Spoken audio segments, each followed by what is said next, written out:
मतदारसंघाचे आमदार उपस्थित राहणार होते, ते काही राहिलेले नाही. पण त्यांचाही आमदार धस हे उपस्थित नाही आहेत. त्यांचा उल्लेख करतो, कारण ते राहिले असते तर 4-2 गोष्टी सरकारकडून सोडवून घेण्यासाठी त्यांना आपल्याला सांगतात. ते आता सांगता येतील की नाही मला काही सांगता येणार नाही, पण ते उपस्थित नाही आहे. आणखी एका गोष्टीचा उल्लेख या ठिकाणी केला पाहिजे की ज्या संस्थेच्या वतीनं किंवा ज्या संस्थेच्या मार्फत महाराष्ट्र सरकारचा मराठी विभाग किंवा महाराष्ट्र सरकारचं मराठी भाषा मंत्रालय अशा प्रकारच्या साहित्य संमेलनासाठी या वर्षापासून अनुदान द्यायला लागलेलं आहे. ती संस्था म्हणजे महाराष्ट्र राज्य साहित्य आणि संस्कृती मंडळ. महाराष्ट्र राज्य साहित्य आणि संस्कृती मंडळाचे काही सदस्य या संमेलनाला निरीक्षक म्हणून, आता काय निरीक्षण करायचं असतं मला नाही, निरीक्षक म्हणून येणार होते. त्यांच्यापैकी कोणीही या ठिकाणी उपस्थित नाही आहेत. तीही आपल्या दृष्टीनं थोडीशी अडचणीची, थोडीशी गैरसोयीची अशा प्रकारची गोष्ट घडलेली आहे. मला एक नाव या ठिकाणी अजून ज्यांचा उल्लेख करायला पाहिजे ते म्हणजे पद्मश्री सय्यद शब्बीर. त्यांना विशेषण लावलेले गोसेवक अशा प्रकारचे. जेव्हा ते मी वाचलं निमंत्रण पत्रिकेवर, तेव्हा माझ्या मनामध्ये अशा प्रकारचा एक प्रश्न निर्माण झाला की कुठल्या कांजरपोळामध्ये जाऊन यांनी काम केलेलं आहे, काय केलं असेल बरं यांनी गायीच्या संदर्भामध्ये. कारण आपल्याला वेगळ्या अर्थानं गायींची पूजा करणारे लोक माहीत आहे, गायीचा सांभाळ करणारे लोक माहीत आहे, त्यांची काळजी घेणारे लोक आपल्याला माहीत नाही. आणि म्हणून सय्यद शब्बीरींनी नेमकं काय केलं की त्यांना भारत सरकारला असं वाटलं की पद्मश्री द्यावी. आणि म्हणून मी आजच्या संमेलनाचे अध्यक्ष अमर हबीब यांना असं विचारलं की थोडं मला सांगा.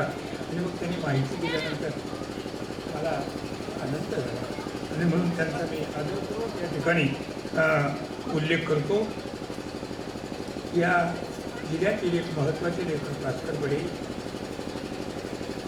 आमच्या मराठवाडा साहित्य परिषदेचे कार्यकारिणीचे सदस्य आणि भाषिक आणि वाङ्मयाची चळवळ बीड जिल्ह्यामध्ये विशेषतः अंबाजोगाई परिसरामध्ये नेटानं जे करतात ते सगळ्यांनाच परिचित असलेले आपले मित्र दगडू लोमटे, संस्थेचे अध्यक्ष श्रीयुत सानप, त्यांचे चिरंजीव येणार होते ते आलेले. त्यांच्याशी ते मराठी भाषा मंत्रालयात असल्यामुळं काही 4-2 गोष्टी खाजगीत मला बोलायच्या होत्या आणि काही गोष्टी त्यांना सुचवायच्या होत्या भाषेच्या विकासाच्या दृष्टीने. नाही येत पण केव्हा तरी भेट होईल त्यावेळेला त्या अनुषंगानं बोलता येईल. दीपाताई आलेल्या नाही आहेत. याशिवाय सामाजिक कार्यकर्त्या त्यांनी 20% असं म्हटलं, पण मी म्हणतो 10% राजकारण त्या करतात. कारण 2-3 निवडणुका त्यांनी लढवल्या, पण एकाही निवडणुकीत त्यांना यश मिळालं नाही. त्या आमच्या भगिनी सुशीलाताई मोराळे त्यांच्या कामाबद्दल, त्यांच्या विचारांबद्दल, पुरोगामित्वाबद्दल आम्हाला नेहमीच आदर वाटत. आणि मग त्याचा उल्लेख या ठिकाणी त्यांच्या उपस्थितीमध्ये करतो असं नाही, पाठीमागेही करत असतो. त्यांचा आवर्जून मी उल्लेख करतो. ते एक कारण. आणखी दुसरं कारण की व्यासपीठावर सगळे आम्ही पुरुषच आहोत. एका भगिनीला तरी निदान बोलावलं तर आम्हाला थोडं बरं वाटतं की ते एक भगिनी आपली व्यासपीठावर या ठिकाणी 2 शब्द त्या या ठिकाणी बोलल्या. पत्रकार बंधू बीड जिल्ह्यातले औरंगाबादच्या आणि महाराष्ट्राच्या पातळीवरच्या वर्तमानपत्रांचे ही प्रतिनिधित्व करतात आणि बीड जिल्ह्यातल्या वर्तमानपत्राचंही प्रतिनिधित्व ते करतात. ते या ठिकाणी उपस्थित आहे.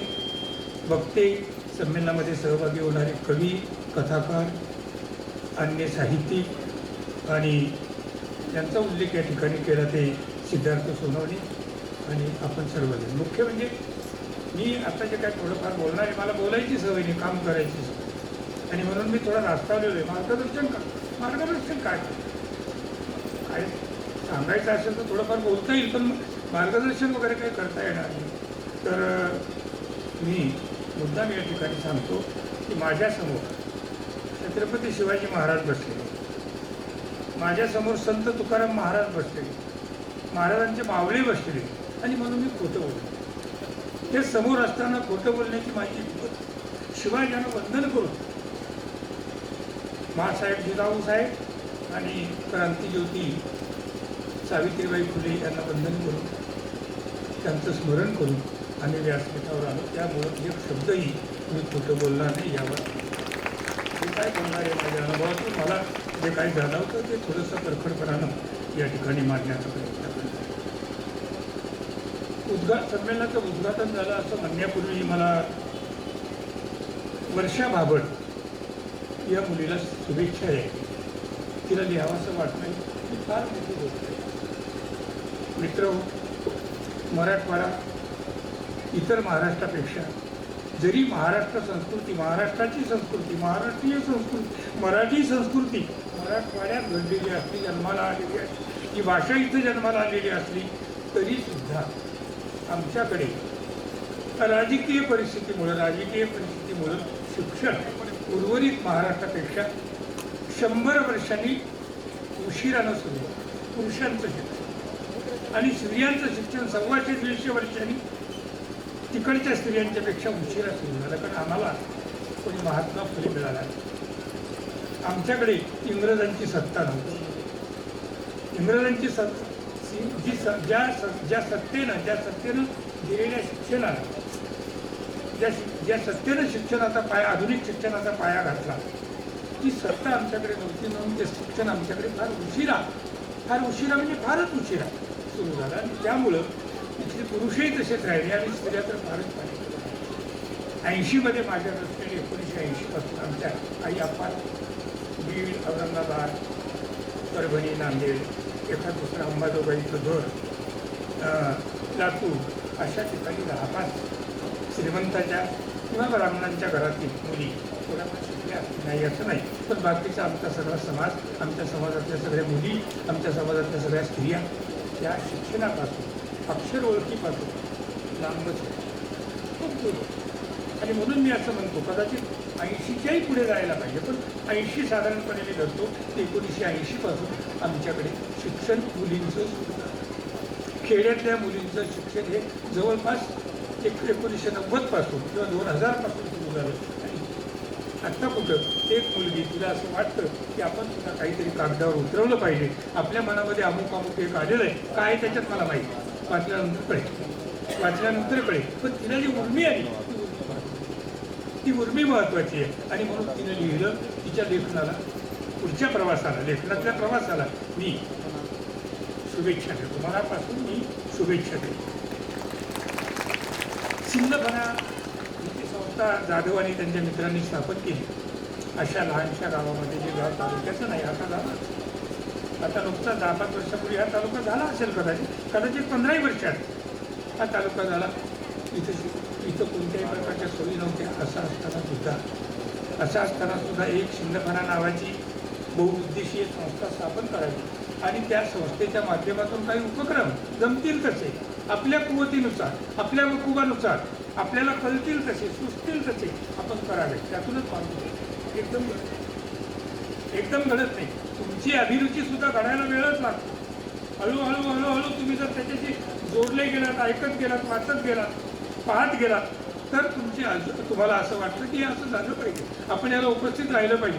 आपण ही दुसरी पायरी आहे. तिसऱ्या पायरीमध्ये आपणच हे केलं पाहिजे, आपणच व्यासपीठावर जाऊन हे बोललं पाहिजे, हे लिहिलं पाहिजे, सांगितलं पाहिजे. अशा पद्धतीनं अभिरुची ही घडत जाते. अशा पद्धतीनं रसिक घडत जातो. आणि म्हणून रसिक, लेखक, कवी, अभिरुची असलेला वाचक,